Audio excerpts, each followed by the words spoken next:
Finally Kadakan എന്ന ചിത്രത്തിൻ്റെ official OTT release തീയതി ഇപ്പോൾ പുറത്തുവന്നിരിക്കുകയാണ്. ആ ഒരു അപ്ഡേഷനാണ് ഇതൊരു വീഡിയോ ഭാഗത്ത്.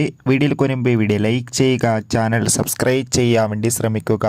ഹക്കിം ഷാ, ഹരിശ്രീ അശോകൻ, ജാഫർ ഇടുക്കി എന്നൊക്കെ പ്രധാന കഥാപാത്രങ്ങളായ ചിത്രമായിരുന്നു കടകൻ. ചിത്രത്തിന് അത്യാവശ്യം ഒരു വിജയം തന്നെ സ്വന്തമാക്കാൻ വേണ്ടി സാധിച്ചിട്ടുണ്ടായിരുന്നു.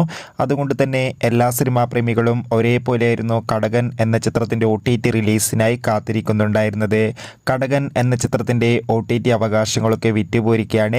ചിത്രത്തിൻ്റെ OTT അവകാശങ്ങളൊക്കെ സൺ നെക്സ്റ്റ് എന്ന OTT പ്ലാറ്റ്ഫോം സ്വന്തമാക്കിയെന്ന് കൺഫേം ആക്കിയിട്ടുണ്ട്. അങ്ങനെ ഫൈനലി കടകൻ എന്ന ചിത്രം എന്നായിരിക്കും OTT റിലീസ് ചെയ്യുക എന്നും കൺഫേം ആക്കിയിട്ടുണ്ട്. ചിത്രം നാളെ ഡിസംബർ 20 ആയിരിക്കും സൺ നെക്സ്റ്റ് എന്ന OTT പ്ലാറ്റ്ഫോമിലൂടെ OTT റിലീസ് ചെയ്യുക. എന്തായാലും കടകൻ എന്ന ചിത്രത്തിൻ്റെ OTT റിലീസിനായി നമുക്ക് കാത്തിരിക്കാം. ചിത്രം കണ്ടവരുടെ അഭിപ്രായം തീർച്ചയായും കമൻറ്റ് ബോക്സിൽ രേഖപ്പെടുത്തുക. കൂടുതൽ സിനിമാ വാർത്തകൾ പെട്ടെന്ന് ലഭിക്കാൻ വേണ്ടി നമ്മുടെ ചാനൽ ഇപ്പോൾ തന്നെ സബ്സ്ക്രൈബ് ചെയ്യൂ. അടുത്തൊരു വീഡിയോയിൽ കാണും വരെ ഏവർക്കും